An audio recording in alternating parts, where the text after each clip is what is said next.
Let's focus on Magma FinCorp, and we've got the Managing Director of the company, Mr. Sanjay Chamriya, joining us right here in the studio.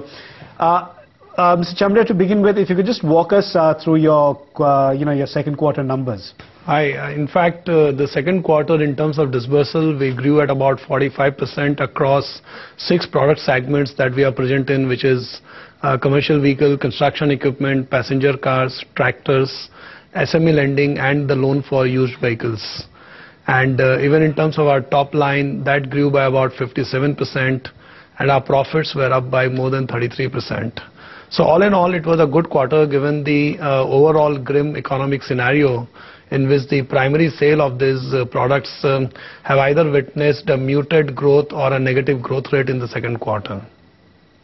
Mr. Chamriya, your write-offs as a percentage of the total assets under management has increased to 0.48% as against 0.35% last quarter. What has led to the increase in the write-offs, and how do you see your asset quality now shaping up? Well, actually, for 3 fiscal years consecutively up to FY12, we had reported the 100% collection efficiency, which is unprecedented and highest ever in the industry ever. And which during the current year, it has dropped to 98.2%.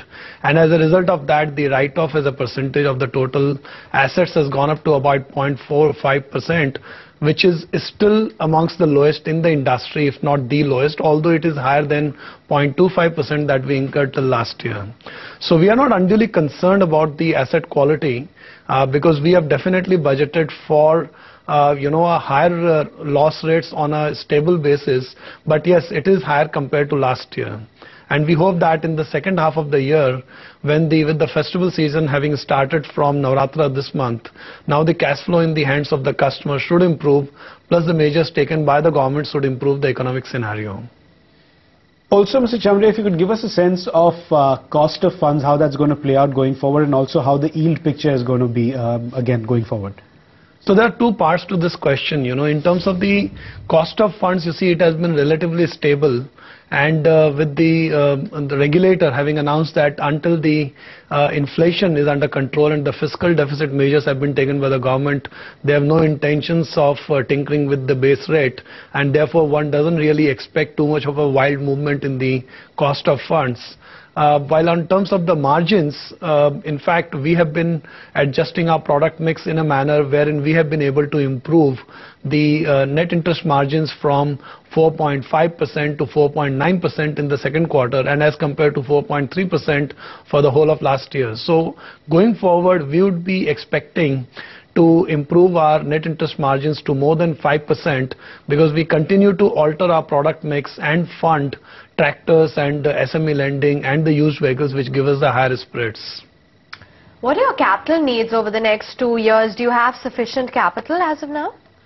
Well, if you see all the NBFCs which have been very fast growing like Magma, then once in 2 years they do access the capital markets. We of course had a very major capital raise in June 2011 when we expanded our capital base by more than 80% with the introduction of investors like KKR and IFC Washington. And as a result of that, we are sufficiently capitalized as of now with our capital adequacy at about 16.5%. Of which Tier 1 itself is about 11%. So we have a headroom to grow our Tier 2 capital, and in the second half of the year, we are going to raise certain Tier 2 capital by way of sub-debt and preference shares. So therefore, I think next capital raise in terms of equity is still away so far as we are concerned. What kind of impact do you see then on your overall financials once the Usha Thorat committee recommendations are finalized? Well, actually, in terms of the regulatory, overhang on the sector, a large part of it has already been addressed by virtue of several guidelines which have already been released by the RBI over the last 12 months, and the last being on the securitization and assignment which came in the month of August. And prior to that, we had a priority sector guideline which was released by RBI on the recommendation of MV Nair committee.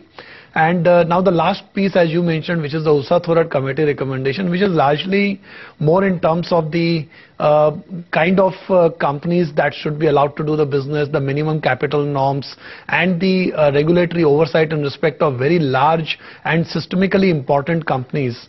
And then it talks about the prudential norms on the income recognition, and even NPS, they are talking it should be brought on par with the banking sector.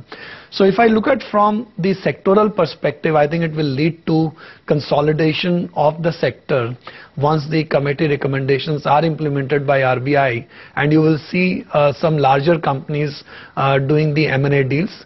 So far as Magma is concerned, I think it is already in the systemically important space, having an asset base of more than 14,000 crores. And therefore, in terms of the governance norms and prudential income recognition and the NPA norms, what the committee would probably be coming out with, a large part of is already being implemented by the company.